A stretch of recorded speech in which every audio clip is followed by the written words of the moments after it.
कातिलाने हुसैन का अंजाम क्या हुआ था? कौन था वो शख्स जिसने कातिलाने हुसैन को जहन्नम भेजा था? यानी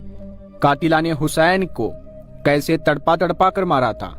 करबला के वाक़ये में जो भी शामिल थे, जो इमाम हुसैन के कत्ल में शामिल थे, उन सभी को उसी तरीके से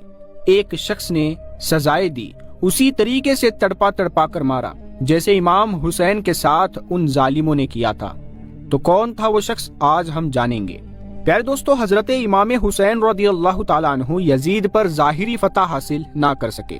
अम्र साद की फौजों को शिकस्त ना दे सके और शिम्र के दस्ते जफा को रोक न सके, लेकिन हकीकत शनास निगाहें देखती है कि असल फतह किसको हासिल हुई और हकीकी कामयाबी से कौन हमकिनार हुआ। यजीद ने तलवारों की चमक से इंसानी जिस्मों पर हुकूमत की, लेकिन अली का शेर तस्लीम और रजा की रूहानी कुव्वत से इंसानों के दिलों पर हुकूमत कर रहा है। और ये भी ठीक है कि उसके सामने उसके जवान बेटे की लाश पर घोड़े दौड़े और उसके मजलूम लख्ते जिगर ने उसकी झोली में दम तोड़ा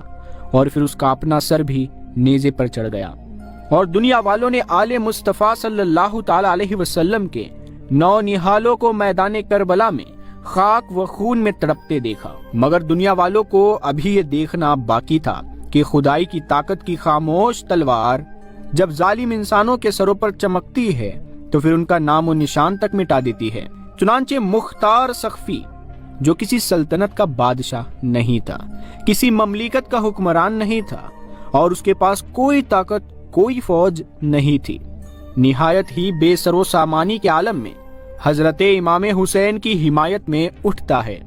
और फिर कुदरत उसका साथ देती है।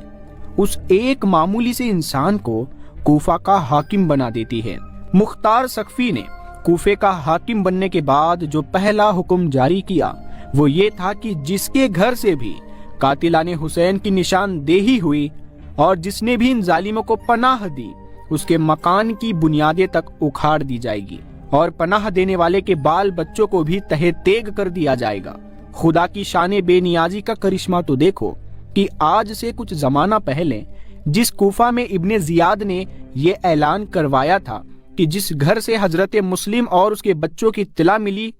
उसके घर को मिस्मार कर दिया जाएगा, और आज उसी कूफा में मुख्तार सख्फी का ये ऐलान होता है कि जिसने भी कातिलाने हुसैन को पनाह दी उसकी गर्दन उड़ा दी जाएगी।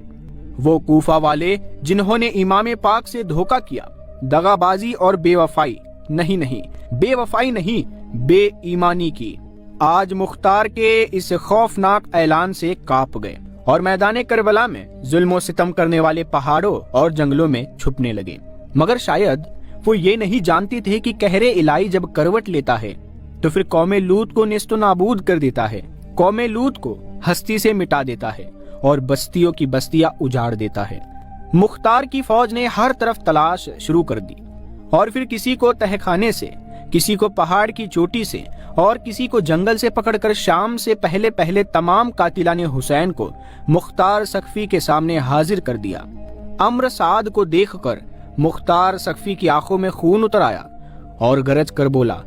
ऐ दुनिया के कुत्ते, बता तुझे कौन सी सजा दूं जिससे मेरी और मुसलमानों के दिलों की वो आग ठंडी हो जाए जो तेरे नापाक हाथों ने करबला के मैदान में लगाई। अम्र साद ने हाथ जोड़कर इल्तिजा की कि मैं बेकसूर हूँ और मैं यजीद और इब्ने जियाद के हुक्म के आगे मजबूर था, मुझ पर रहम करो। मुख्तार अम्र साद की इस गुफ्तगू से और भी भड़क उठा और कहा कि मेरा आका हुसैन कितना बड़ा बहादुर था कि जिसने अपनी आंखों से तुम्हारे जुल्म को देखा, मगर फिर भी उसने तुम्हारे आगे रहम की दरखास्त नहीं की और फिर हुक्म दिया कि इसका बेटा हफ्स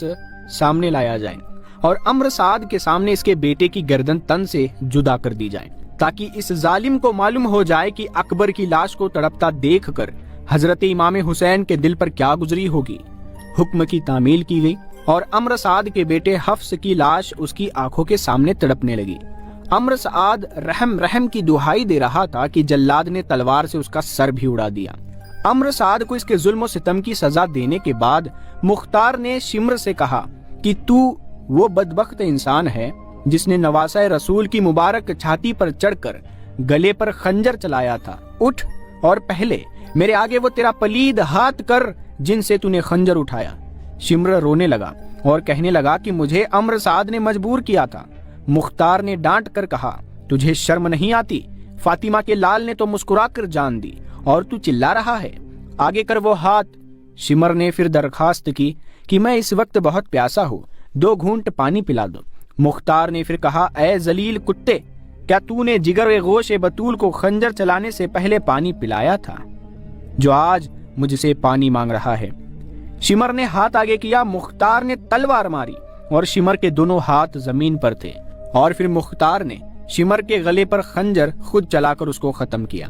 शिमर को उसके किए की सजा देने के बाद मुख्तार ने हरमला से कहा कि क्या तू ही वो शकीउल कल्ब इंसान है जिसने इमाम पाक की झोली में असगर के हलक पर तीर मारा था? उठ और मेरे सामने खड़ा हो जा। और मुख्तार ने फौजियों को हुक्म दिया कि इस पर तीरों की बारिश की जाए और आखिर तीर इसके हलक के आर पार हो। हरमला की लाश अभी जमीन पर तड़प ही रही थी कि खौला को लाया गया। खौला को देखकर मुख्तार का खून खौल गया, आंखें गुस्से से सुर्ख हो गई और गरज कर बोला, ये वही संगदिल है जिसने इमाम पाक के सीने में बरछा मारा था और फिर नवासाए रसूल का सरे अकदस नेजे पर चढ़ाकर इब्ने जियाद के पास इसी कूफा में लाया था। अगरचे इसे जितनी भी सजा दूं मेरा कलेजा ठंडा नहीं होगा, मगर इसकी सजा ये है कि पहले इसके दोनों हाथ काटे जाए और फिर दोनों पांव, और फिर इसके सीने में बरछा मारकर वासीले जहन्नम किया जाए और फिर इसका सर काट कर और नेजे पर चढ़ाकर मेरे सामने लाया जाए। जल्लादों ने ऐसा ही किया। इब्ने जियाद ये खूनी खेल खेल कर और चमनिस्ताने फातिमा की हरी भरी शाखों को काट कर और इसके महकते हुए फूलों को तोड़कर और फिर यजीद से मौसल की हुकूमत इस जुल्म सितम के इनाम में हासिल करके हर तरह से बेखौफ होकर बैठ गया था। मगर उस जालिम को ये मालूम न था कि खुदा की लाठी बेआवाज और उसका कहर खामोश है, और इसे ये भी मालूम न था कि मुख्तार कहर इलाही की सूरत में नमूदार हो चुका है और उसके इशारों पर नाचने वाले अम्र साद, शिमर और खौला अपने जुल्म की सजा पा चुके हैं। मुख्तार सख्फी ने इब्राहिम बिन मलिक अश्तर को हुक्म दिया कि एक भारी फौज के साथ इब्ने जियाद पर हमला कर जाए और उसको जिंदा या मुर्दा मेरे सामने पेश किया जाए। चुनांचे इब्राहिम बिन मलिक अश्तर ने इब्ने जियाद पर हमला कर दिया। अगरचे इनके पास सामान हरब भी कम था और फौज भी थोड़ी थी, मगर चूंकि कुदरत इनके साथ थी और मंशाए कुदरत यही था कि कातिलाने हुसैन को इनके जुल्म सितम की पूरी पूरी सजा मिले, इसीलिए इब्ने जियाद काफी फौज और साजो सामान के बावजूद भी मुकाबला ना कर सका और सुलह के मुतवातिर कई पैगाम भेजे, मगर इसकी कोई चाल भी कामयाब ना हो सकी। तो खुद मैदान में आया और इब्राहिम के हाथों कत्ल हो गया और फिर इसका सर भी नेजे पर चढ़ाकर कूफा में मुख्तार सख्फी के सामने लाया गया।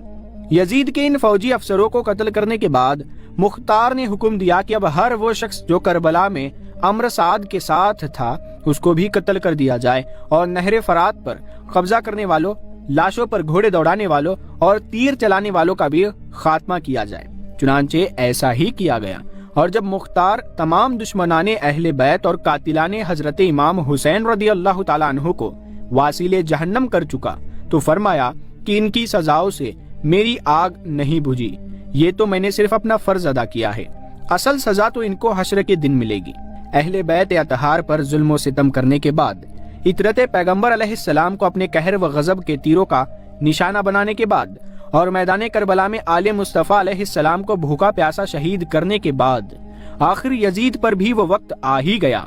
जिससे ना कोई बादशाह बच सका और ना कोई फकीर, ना कोई वली और ना ही कोई पैगंबर, यानी मौत का वक्त। यजीद को मामूली सी दर्द कौलंज हुई, मगर चूंकि ये दर्द जुल्म की सजा के एवज थी